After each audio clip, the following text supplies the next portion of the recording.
Hello students, today we are going to study the second part of the chapter air. हमने पहली video में पढ़ा था composition of air, importance of air for plants and animals. हमने जो nature कैसे maintain करती है बैलेंस को कार्बन डाइऑक्साइड और ऑक्सीजन का, और कैसे हमारे लिए नाइट्रोजन जो है वो हमारे लिए प्लांट्स के लिए ग्रोथ के लिए इम्पोर्टेंट है, ये सब बातें हमने फर्स्ट वीडियो में डिस्कस की हैं, आप वो देख सकते हैं। सेकंड वीडियो में हम बात करेंगे हमारे एटमॉस्फेयर के बारे में। हमारा जो एटमॉस्फेयर है वो हमारे एयर जो है वो हमारी अर्थ को एक ब्लैंकेट की तरह कवर करके रखा हुआ है। इसमें बहुत सारी गैसेस हैं, जैसे मैंने पहले भी बताया था आपको, ozone gas, helium, oxygen, nitrogen. इसमें से जो ओजोन गैस है वो हमारी अर्थ को जो है चारों तरफ से कवर करके रखती है, और ये एक अम्ब्रेला का काम करती है हमारी अर्थ के लिए। ये हमारे को सन की यूवी रेज यानी कि अल्ट्रा वायलेट रेज से प्रोटेक्ट करती है। ये अल्ट्रा वायलेट रेज जो है ये हमारी अर्थ के सन की वो रेज हैं जो कि अगर हमारी अर्थ पे आएंगी तो ये हमारे लिए बहुत सारे हार्मफुल इफ़ेक्ट्स जो है ये हमारी स्किन पे और आई पे क्रिएट करती है। अगर आपसे कोई पूछता है कि what are the harmful effects of ultra violet rays, तो आप ये पूरी लाइन लिख सकते हैं। Ultra violet rays can cause skin and eye diseases in animals, and number 2 affect the growth of plants. ये हमारी प्लांट्स की ग्रोथ को भी इफ़ेक्ट करती हैं, मगर ओजोन लेयर जो है वो हमारी अर्थ में इसे एंटर नहीं होने देती और उसे वापस रिफ्लेक्ट कर देती है। ये हमारे जो प्लांट्स और एनिमल्स को प्रोटेक्ट करती है अल्ट्रा वायलेट रेज से। चलिए अब हम बात करेंगे पॉल्यूशन ऑफ एयर। हमारी एयर जो है वो कैसे पॉल्यूट हो जाती है। हमारी एयर जो है हमने इसकी कॉम्पोजिशन पढ़ी है। अगर उसमें कोई भी अनवांटेड सब्सटेंस जो है वो ऐड हो जाता है, या जो हमारी कॉम्पोजिशन है उसमें कोई सब्सटेंस इंक्रीज़ हो जाती है, कोई गैस, तो हम उस एयर को पॉल्यूटेड एयर बोलते हैं। अब चलिए हम अपने आसपास की प्योरिटी चेक करते हैं। अपने आसपास, क्या आपके आसपास की हवा में आपको डस्ट पार्टिकल्स दिखाई दे रहे हैं? अगर हाँ तो ठीक है, नहीं दिखाई दे रहे तो आप अपने फ़ैन की तरफ देख सकते हो। फ़ैन जो है उसका कलर जो है वो डस्ट की वजह से चेंज हो चुका होगा, क्योंकि काफ़ी दिनों से हम रेगुलरली इसे क्लीन नहीं करते हैं। अगर हम मॉर्निंग में डस्टिंग करते हैं तो हम देखते हैं कि शाम तक फिर से उस पर डस्ट पार्टिकल्स दिखाई दे रहे हैं हमारे जो भी आसपास फर्नीचर है उस पर। हमारी जो प्लांट्स है, अगर हम उन्हें वाटरिंग करते हैं तो वाटर स्प्रिंकल करते हैं तो हम देखते हैं कि वो उनकी कलर जो है वो चेंज हो जाता है, मगर 3 to 4 डेज़ के बाद अगर हम उसी प्लांट को देखें तो हम देखते हैं उस पर डस्ट पड़ी हुई होती है। तो ये कुछ कॉमन ऑब्जर्वेशंस हैं जो आप देख सकते हैं अपने आसपास, और जज कर सकते हैं कि आपकी हवा में बहुत ज़्यादा डस्ट पार्टिकल्स हैं। क्या आप इस डस्ट पार्टिकल्स को देखना चाहोगे? तो उसके लिए आपको एक डार्क रूम में खड़े होना पड़ेगा, और ऐसे डार्क रूम में जहाँ पे बिल्कुल एक छोटे से होल से कहीं से लाइट आ रही हो। इस लाइट बीम को अगर आप ध्यान से देखोगे तो आप इसमें पाओगे कि छोटे छोटे पार्टिकल्स आपको दिखाई दे रहे हैं। ऐसा आपको कई बार आप मूवी देखने जाते हो तो हॉल में प्रोजेक्टर में से जब लाइट आ रही होती है तो भी आपको उसमें ऐसे टाइनी पार्टिकल्स दिखाई देते हैं। ये और कुछ नहीं है, ये डस्ट पार्टिकल्स हैं आपके, जो कि आपको लाइट बीम में दिखाई दे रहे हैं। ये आप पिक्चर देख रहे हैं, इसमें जो है ये बच्चा जो है ये ज़ोर ज़ोर से कफ कर रहा है, इसके गले में इरिटेशन हो रही है, इनकी आइज़ में इरिटेशन हो रही है, it is all because of this smoke, the smoke emitted by the vehicles. ये जो गाड़ियों में से धुआं निकल रहा है उसकी वजह से इनकी आइज़ में और इरिटेशन हो रही है, इनके थ्रोट में इरिटेशन हो रही है। अब ये एक्चुअली हमारे जो व्हीकल्स हैं इनमें या हमारी हवा जो है ये किन चीज़ों से पॉल्यूट हो रही है। जो पार्टिकल्स हमारी हवा में अनवांटेड है, इम्प्योरिटीज़ हैं, जैसे कि डस्ट, सूट मतलब ब्लैक कलर का कार्बन जो निकलता है व्हीकल्स में से, carbon monoxide, oxides of nitrogen या सल्फर, ये सभी जो है ये हवा को पॉल्यूट कर रहे हैं।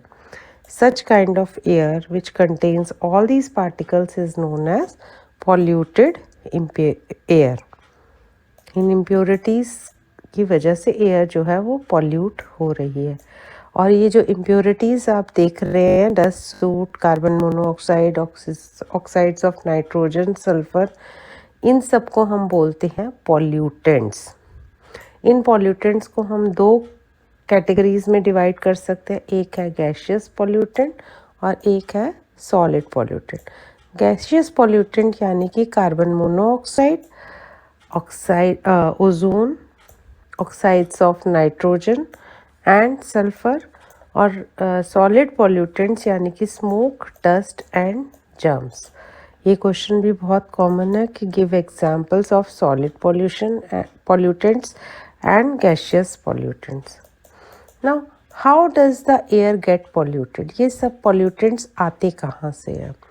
Your first is dust. Dust जो है ये हमारे जब कभी भी आंधी तूफान आता है तो डस्ट स्टॉर्म्स आते हैं, तो उसमें डस्ट पार्टिकल्स, जो फाइन पार्टिकल्स, लूज पार्टिकल्स आपके होते हैं डस्ट के, वो ऐड हो जाते हैं। जब कभी भी ऐसी फैक्ट्रीज जहाँ पे डस्ट जो स्टोन्स हैं उनको क्रश किया जाता है पेबल्स बनाने के लिए, कंस्ट्रक्शन पर्पस के लिए, सीमेंट बनाने के लिए, तो उन फैक्ट्रीज़ में से भी काफ़ी डस्ट जो है वो एयर में ऐड हो जाती है। अब स्मोक कहाँ से आती है? स्मोक आपके व्हीकल से आती है, फॉरेस्ट फायर्स से आती है, या पावर हाउसेस जहाँ पे इलेक्ट्रिसिटी जनरेट होती है कोल को बर्न करके, या फिर आपके घरों से जहाँ पे वुड को बर्न किया जाता है, काउडंग केक्स को, गार्बेज को। ऐसा ज़्यादातर वैसे विलेजेस में होता है, लेकिन अब बहुत सब जगह पे जो है आपके एलपीजी, पीएनजी, सीएनजी, इस तरह के क्लीनर फ्यूल्स को यूज़ करने लग गए हैं हम लोग, तो ये काफ़ी हद तक कंट्रोल में आ रहा है। लेकिन अभी आजकल रिसेंटली आपने सुना होगा पराली जला रहे हैं, जिसकी वजह से बहुत ज़्यादा स्मोक हो रहा है, जो कि हमारे सभी के लंग्स के लिए बहुत हार्मफुल है। उससे बहुत अस्थमेटिक हो सकते हैं पेशेंट्स, या हमारे को स्किन और आई डिजीज़ हो सकते हैं, इसमें इरिटेशन हो सकता है, कोल्ड कफ हो सकता है। Next is germs from coughing and sneezing. अगर आप हैंकी रखे बिना खांसते या छींकते हैं, उससे भी हवा में जर्म्स जो है ऐड होते हैं। तो आजकल तो हमारे लिए मास्क लगाना मैंडेटरी हो गया है। ये देखिए पिक्चर में आप देख सकते हैं किस तरह से जो पॉल्यूशन है वो अलग अलग मेथड से, जो हमने ऊपर डिस्कस किए हैं, उनसे ऐड हो रही है हमारे एटमॉस्फेयर में। ये जो पॉल्यूशन हमारे स्टोव से या गैस, काउडंग केक से या वुड से होती है, ये 5 टाइम्स जो है ज़्यादा होती है कोल से जो पॉल्यूशन हो रही है उससे 5 टाइम्स जो है इसका इम्पैक्ट ज़्यादा होता है। अगर हम बात करें ये वाली जो चीज़ें हैं वो अब हम बहुत कम यूज़ हो रही है, बहुत कम जगहों पे स्टोव्स और काउडंग केक्स और वुड यूज़ हो रही है। सब जगह वैसे एलपीजी का ही या बायोगैस का ही इस्तेमाल हो रहा है। विलेजेस में भी लोगों ने अब बायोगैस प्लांट लगा लिए हैं। अब बात करते हैं इफ़ेक्ट्स ऑफ एयर पॉल्यूशन। जब आप सांस लेते हो इस पॉल्यूटेड एयर में, जिसमें डस्ट है, स्मोक है, हार्मफुल गैसेस हैं, तो आपको बहुत ज़्यादा सफोकेशन होती है, यानी कि सांस लेने में दिक्कत होती है, खांसी होती है, कफ हो जाता है और हेडेक भी शुरू हो जाता है अगर आप पॉल्यूटेड एयर में थोड़ी देर के लिए खड़े होते हैं। आँखों में जलन और स्किन की प्रॉब्लम्स, ये सभी प्रॉब्लम्स जो हैं हमें पॉल्यूटेड एयर से होती हैं। अगर हम बात करें ना, ये जो ऑक्साइड्स ऑफ नाइट्रोजन और सल्फ़र हैं जो कि हमारे ऑटोमोबाइल्स से निकल रहे हैं, ये जब हवा में रहते हैं और वहाँ पे बारिश होती है, तो ये बारिश के पानी के साथ मिलके जो है एसिड्स क्रिएट कर लेते हैं, नाइट्रिक एसिड, सल्फ्यूरिक एसिड। अब ये जो बारिश जब किसी भी क्रॉप्स पे पड़ेगी तो या सॉइल की फर्टिलिटी जो है, यानी कि उपजाऊ जो है सॉइल, उसको ख़राब करती है, मिट्टी को भी ख़राब करती है आपके जहाँ पे ये एसिड रेन होगी, और वहाँ की क्रॉप्स जो है, पौधे जो है वो भी डैमेज हो जाते हैं। यहाँ तक कि जो बिल्डिंग्स जिनमें मार्बल लगा हुआ है, जैसे कि आपका ताजमहल है, उसमें वाइट मार्बल से बना हुआ है वो, उस वहाँ पे भी आसपास बहुत सारी फैक्ट्रीज़ हैं। तो जब वहाँ पे बारिश होती है तो जो फैक्ट्रीज़ में से धुआं निकलता है वो बारिश के पानी से मिक्स हो जाता है, और ताजमहल की मार्बल के ऊपर जब ये बारिश होती है तो आपने देखा होगा ताजमहल की जो ब्यूटी है वो ख़राब हो रही है, उसका मार्बल पीला हो रहा है और उसमें जगह जगह होल्स हो रहे हैं। तो एसिड जो है वो मार्बल को भी नुकसान पहुंचाती है, acid rain. Third point is presence of carbon dioxide.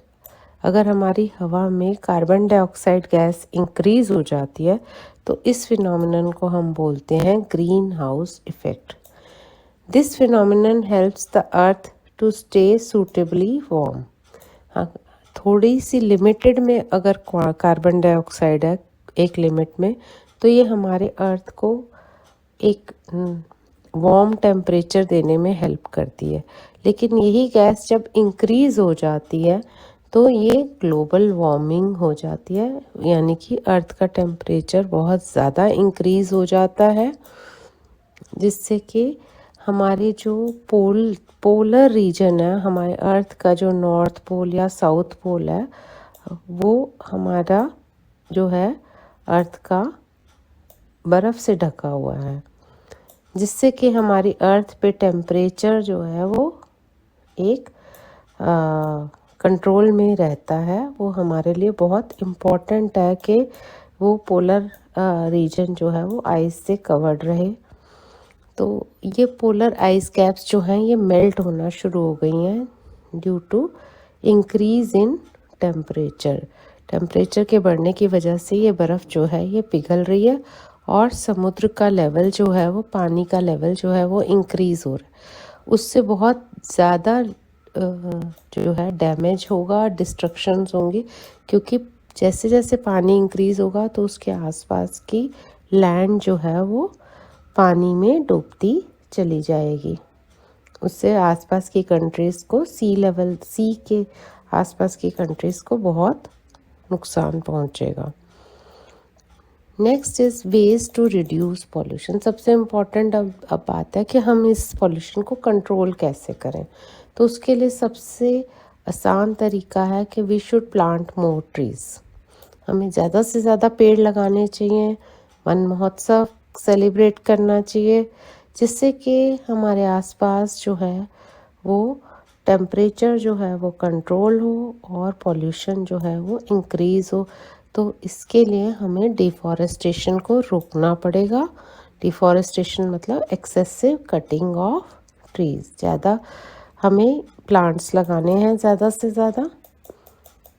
Next is laser use of vehicle, यानी कि व्हीकल्स को कम से कम इस्तेमाल करना है। अगर हमें आसपास की जगहों पे जाना है तो हम साइकिल का इस्तेमाल कर सकते हैं, कार और स्कूटर्स की जगह अगर हमें ऑफिस जाना है या स्कूल जाना है तो हम कार पूल कर सकते हैं, यानी कि आसपास के लोगों को भी अपने साथ लेके जाएं, जिससे कि कम से कम व्हीकल्स जो हैं वो रोड पे आएँ। या हम पब्लिक ट्रांसपोर्ट यूज़ कर सकते हैं, बसेस जो है उन, जिससे कि एक ही बस में काफ़ी सारे बच्चे आ जाते हैं स्कूल, तो वो बहुत ही इम्पोर्टेंट है। इससे फ़ायदा ये होगा कि हमारे जो स्मोक है वो कम से कम एटमॉस्फेयर में ऐड होगा। रेगुलर चेकअप ऑफ व्हीकल्स, हमें अपने व्हीकल्स को रेगुलरली चेक करवाना चाहिए, उसमें पॉल्यूशन चेक कराना चाहिए, जिससे कि वो ज़्यादा पॉल्यूशन तो नहीं क्रिएट कर रहे। उसके अलावा हमें क्लीनर फ्यूल्स यूज़ करने चाहिए, जैसे घर में खाना बनाने के लिए एलपीजी बायोगैस, या फिर व्हीकल्स में हमें सीएनजी का व्हीकल्स का इस्तेमाल करना चाहिए। इलेक्ट्रिक व्हीकल्स भी आ गए हैं। हमें गार्बेज को पिट्स में, यानी कि गड्ढे में जो है डाल देना चाहिए, जो कि जिससे बायोडिग्रेडेबल चीज़ें जो है उसमें वो कंपोस्ट में चेंज हो जाए, और ये कंपोस्ट जो है ये हम फील्ड्स में इंक्रीज़ कर सकते हैं, प्लांट्स के ग्रोथ के लिए इम्पॉर्टेंट होती हैं। कंस्ट्रक्टिंग टॉल चिमनीज़, हमें बड़ी चिमनीज़ लगानी चाहिए जहाँ पे फैक्ट्रीज़ हैं, जहाँ पे धुआं निकलता है, जैसे आपके पावर हाउसेस हैं, ऐसे हमें वहाँ पे टॉल चिमनीज़ लगानी चाहिए, जिससे धुआं जो है वो बहुत हाइट पे रहे एटमॉस्फेयर में, और ह्यूमन बींग्स जो नीचे हैं वो उसे इनहेल ना करें।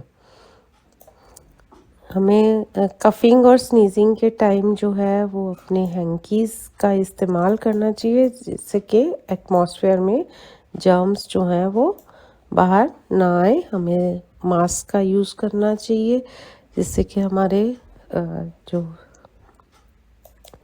मुंह से निकलने वाले जर्म्स जो हैं वो कंट्रोल